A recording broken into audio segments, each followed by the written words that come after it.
Guys, today is a lovely week. Do you know why it's a lovely week?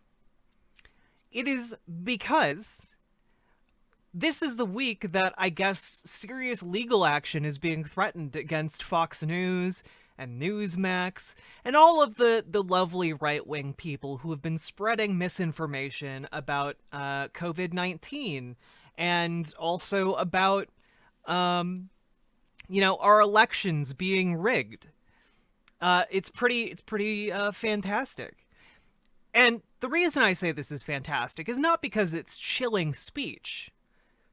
I'm not a fan of chilling speech. What I am a fan of, though, is watching these spineless hacks walk back all of their rhetoric. So let's watch a couple of this, shall we? A couple of these videos. Oh shit! Oh shit! All right. All right, we're good. I think it's all over. I think the Electoral College has spoken. I think the Biden corruption has not totally been brought to fruition, but it doesn't seem to be affecting the Electoral College. And I don't think the Supreme Court is going to move in to do anything. And I think we're going to see a President Biden, and I also think we'll be seeing a President Kamala Harris not too long after the inauguration of President Biden. With all his talent and the ability to raise money and draw large crowds, the president still lives in an alternate reality. He really does. People say, well, he lies about this, that, and the other, but no, he isn't lying. To him, that's the truth.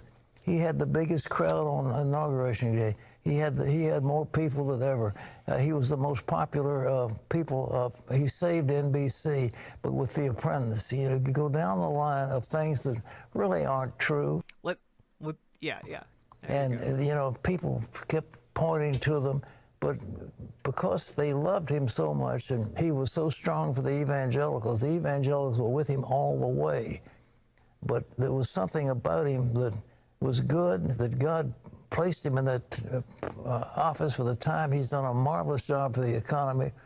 But at the same time, he is very erratic, and he's fired people, and he's fought people, and he's insulted people, and it keeps going down the line. So it's a mixed bag. And I think it would be well to say, you've had your day, and it's time to move on. This, my friends, you just watched Pat Robertson essentially say that Joe Biden is president and Donald Trump should shut up and go home. This guy is not a lefty. This guy is like, gays should burn in hell, and God is sending hurricanes to destroy the country because some people like gays here. And this guy is virulently like anti-leftist, okay? He's a conservative's conservative, okay? And he just said Joe Biden won, Donald Trump lives in a different universe. He's very erratic. People love him. God picked him for a reason, but yeah, he should go home. He's had his time and he needs to move on. He basically is one of the biggest I don't know if he's a grifter. I take that back. I don't know if Pat Robertson himself is a grifter. But he's definitely in a profession that a lot of grifters enter into. Done randomly. Yeah, I mean that's kind of the irony of that position, right? Like if God chose Donald Trump, then surely God also chose Joe Biden, right? But anyway, this is Pat Robertson walking back his statements. Let's see what else Pat Robertson has said. Pat Robertson election. Let's take a look, okay? Let's see. Oh, look, this is from a couple weeks ago. Anti-LGBT plus televangelist Pat Robertson wants God to steal election for Donald Trump. Is there a video? I really want to see the video of him doing that. All right. Uh, let's see. The 90-year-old said, "We must declare that God Almighty is not going to let this great nation of ours be taken over by fraud."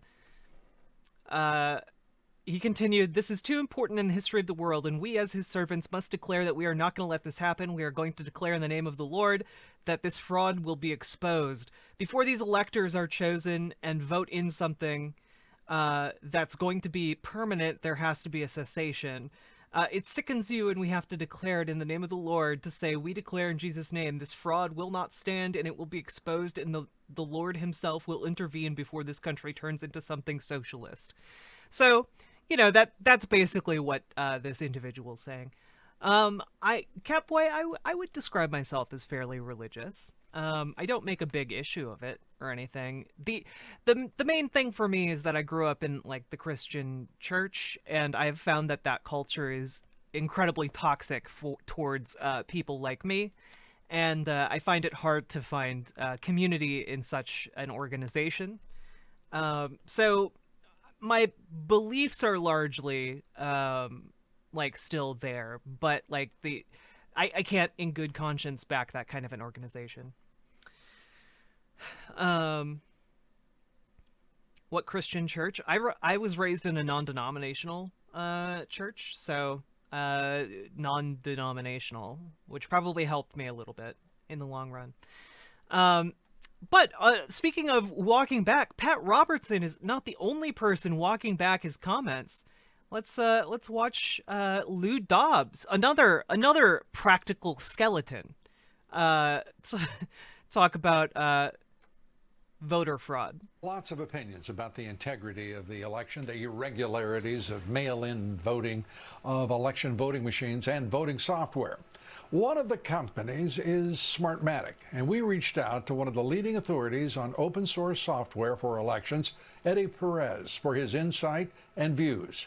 Eddie is the Global Director of Tech Development at the Open Source Election Technology Institute. We asked him for his assessment of Smartmatic and recent claims about the company. Have you seen any evidence that Smartmatic software was used to flip votes anywhere in the U.S. in this election? I have not seen any evidence that Smartmatic software was used to delete, change, alter anything related to vote tabulation. Smartmatic says its software was never used outside of L.A. County in 2020. Do you know whether or not that's true? That is my understanding. Smartmatic functioned as the contract manufacturer for the Los Angeles County voting system. And I just have to throw it out there that this seems to be a conversation that should have been held like over a month ago, right when they started lobbing these accusations of like voter fraud, right? Like, wouldn't you be talking with this guy like weeks ago, while you were like backing up your voter fraud claims? Curious. And that was a customized system that was effectively built to the county's order. I am not aware of them having any other direct customers relationships with election officials in the United States. What about Smartmatic and Dominion? Do you know if they're related, whether one owns the other, whether Dominion uses Smartmatic software? Both Dominion and Smartmatic have individually and respectively put out very clear statements from their corporate headquarters, each of them indicating they are independent companies, they are not related to each other. It is my understanding that neither one of them has an ownership stake in the other or anything like that. They are, again, for all intents and purposes, two completely separate companies. Have you seen any evidence of a connection between George Soros and Smartmatic? I'm not aware of any direct connection between George Soros and Smartmatic. It is my understanding that an executive at Smartmatic has some sort of relationship with one of Soros's foundations. That's the extent of my knowledge. Have you seen any evidence of Smartmatic sending U.S. votes to be tabulated in foreign countries? No, I'm not aware of any evidence that Smartmatic is sending U.S. votes to be tabulated in foreign countries. Again, I I love this. Lou Dobbs having to have a segment like this to avoid lawsuits.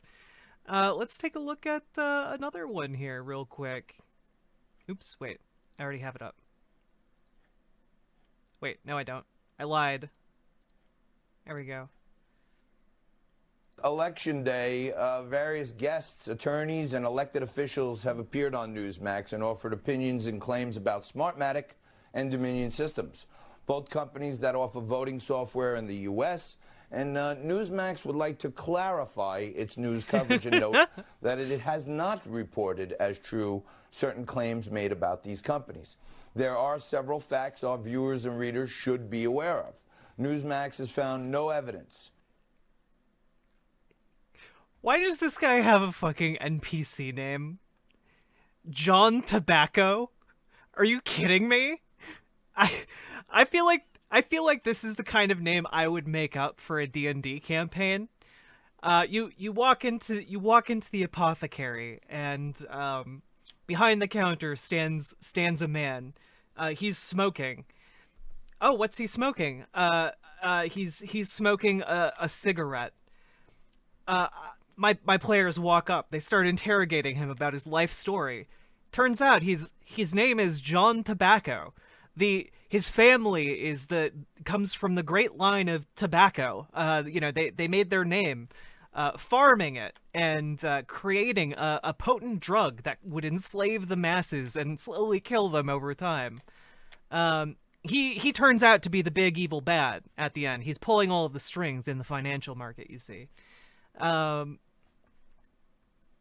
That's right, John Tobacco, my cigarette peddling NPC villain. Okay, there we go. We just workshopped at least 10 D&D sessions right there. Okay. That either Dominion or Smartmatic owns the other or has any business association with each other. We have no evidence that Dominion uses Smartmatic software or vice versa. No evidence has been offered that Dominion or Smartmatic use software or reprogrammed software that manipulated votes in the 2020 election. Man, imagine guys, you are a news organization that has absolutely no scruples. Like, you're willing to repeatedly interview one of your main advertisers to talk about election fraud, and then you suddenly get threatened with a lawsuit, so you have to publish a piece that basically is like, hey guys, yeah, we might have been saying that they were committing fraud, but we weren't actually saying that they were committing fraud, okay? Please do not sue me. Can I name myself Richard Whiskey? Yes, you may. You may name yourself Dick Whiskey, okay? Smartmatic has stated that its software was only used in the 2020 election in Los Angeles, was not used in any battleground state contested by the Trump campaign. Newsmax has no evidence to the contrary. Dominion has stated the company has no ownership relationship with the Pelosi family, the Feinstein family, the Clinton family, Hugo Chavez, or the government of Venezuela. Neither Dominion nor Smartmatic has any relationship with George Soros. Smartmatic is a U.S. company and not owned by the Venezuelan government, Hugo Chavez, or any foreign official or... Guys, Hugo Chavez has been dead for like... How long has he been dead for? Hugo Chavez. He's been dead for 7 years. The fact that Newsmax has to run a segment that's basically like, yeah, we're not, the Dominion's not owned by Hugo Chavez, someone who's been dead for almost a decade. Or entity. Smartmatic states that it has no operations in Venezuela. While the company did election projects in Venezuela from 2004 to 2017, it was never founded by Hugo Chavez, nor did it have a corrupt relationship with him or the Venezuelan government. For more on this, please go to our website at newsmax.com. Read facts about Dominion Smartmatic that you should know. Oh gosh, it's so rich. Like, just to imagine, guys, that CNN runs with a story for like an entire month and a half, and then has to like run like a 1 minute long segment where it's basically like, yeah, actually none of that story that we reported on is true, and now we're going to forget that we told you this, and we're probably going to go on to keep on saying the same things, but yeah, none of it's true. Thank you, sorry, bye. Oh gosh. Gosh. You know, honestly, it's probably partly due to the story we covered last week about the former police chief who like assaulted somebody and pulled a gun on them because he thought there were Mexican children doing fake ballot voting in the basement of his local air conditioning repair store owner. So yeah, I mean, like, this isn't surprising, right? This isn't super surprising.